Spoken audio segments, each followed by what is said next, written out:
libres, su método de reducción y lo presento en el servidor que vamos a ver primero. Para empezar, la definición de reducción en radicales libres es la pérdida de electrones en distintas moléculas que desestabilizan el proceso biológico. La definición de radical es molécula con un electrón único desapareado. Radical libre es el radical capaz de tener una existencia independiente y estable. Los radicales libres son muy reactivos, reaccionan con lípidos, proteínas, DNA o hidratos de carbono. Formación de los radicales libres. Se forma aleatoriamente. Las necesidades de sustancias neutralizantes no se pueden predeterminar. Los neutralizantes no habituales en el interior de la célula pueden ejercer efectos nocivos. Algunas sustancias encontradas como antirradicales libres ejercen acciones de naturaleza no previsible. Lo que tiene que ver radicales libres en reducción pasa por un proceso que es de reacciones de eliminación y las reacciones de reacciones redox. Las reacciones de eliminación dice que de la molécula orgánica se elimina una pequeña molécula, de manera que se obtiene otro compuesto de menor masa molecular. Siguen la regla de Sachs-Tech. En las reacciones de eliminación, el hidrógeno sale del carbono adyacente al grupo funcional que tiene menos hidrógeno. Los casos a estudiar serían la deshidrogenación de halogenuros de alquilo y la deshidratación de alcoholes. En el primero podemos encontrar la deshidrogenación de halogenuros de alquilo, en donde se produce un medio básico. Vemos que un halógeno es deshidrogenado por un halogeno alquilo al que da reacción un halógeno básico. El mecanismo sucede en dos etapas. En la primera se nota que la reacción compite con la de sustitución. Esta reacción es lenta. La otra reacción podemos decir que es donde se elimina el halogeno en medio básico y esa reacción es rápida. La otra sería la deshidratación de alcoholes, que esta se produce en un medio ácido. Un ejemplo sería el CH3, CH2, CHOH, que se produce la deshidratación de en medio de un ácido en presencia de ácido sulfúrico para dar un alcohol en medio ácido. El mecanismo sucede en tres etapas: la protonación, la formación de carbocatión, que es lenta, y la formación de un alqueno, que es la reacción es rápida. Las reacciones redox. En química orgánica existen igualmente reacciones redox. Si bien es más complejo determinar el estado de oxidación del carbono, ya que en una misma cadena, cada carbono puede tener un estado de oxidación distinto.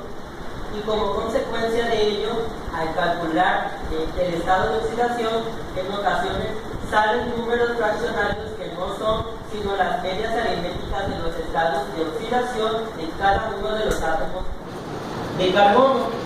Habitualmente se sigue utilizando el concepto de oxidación como aumento en la proporción de oxígeno y reducción como disminución, que es la proporción de oxígeno. Las reacciones de oxidación-reducción más habituales son la oxidación de alquenos, ozonólisis, oxidación de alcoholes, oxidación y reducción de aldehídos y cetonas y la combustión. Oxidación de alquenos. Los alquenos se oxidan conformando dialcoholes. Y ahí está la fórmula química donde vemos que un alqueno en presencia de permanganato de potasio da un dialcohol. Si no se toman precauciones, la oxidación puede ser más profunda y formarse aldehídos y cetonas. La otra reacción sería ozonólisis, que es una reacción específica del doble enlace que consiste en la ruptura del mismo partiendo de la cadena en dos y formando ácidos carboxílicos o cetonas. Vemos el ejemplo de la ruptura de un alqueno en presencia de oxígeno y va a producir ácido carboxílico o cetona. En presencia de un ambiente reductor es posible obtener aldehídos en vez de ácidos carboxílicos. La otra reacción es de oxidación de alcoholes. Los alcoholes se oxidan por acción del permanganato de potasio o del cromato de potasio a aldehídos o cetonas, dependiendo de si se trata de un alcohol primario o secundario. Los alcoholes terciarios, en cambio, son bastante resistentes a la oxidación. La otra sería oxidación y reducción de aldehídos y cetonas. Los aldehídos son sustancias muy frágiles y reductoras y se oxidan con facilidad a ácidos, aunque también pueden transformarse a alcoholes primarios e incluso en hidrocarburos en presencia de un ambiente reductor fuerte, dependiendo del catalizador empleado. En cambio, las cetonas sufren reacciones de reducción similares a los aldehídos, pero solo resisten a ser oxidadas. Y por último sería la combustión, que constituye un caso especial dentro de las reacciones redox. En ellas el compuesto se quema para formar dióxido de carbono y agua, liberándose una gran cantidad de energía. Podemos ver un metano más oxígeno de lo que libera dióxido de carbono y agua y energía, lo que dice la combustión.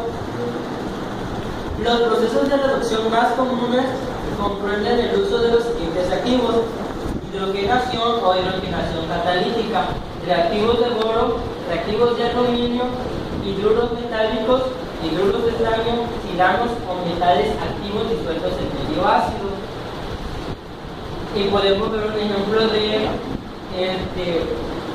de nomenclatura de la oxidación-reducción en cuanto a los anillos aromáticos. Y este es un ejemplo de reducción de un alqueno. Bueno, y eso sería todo.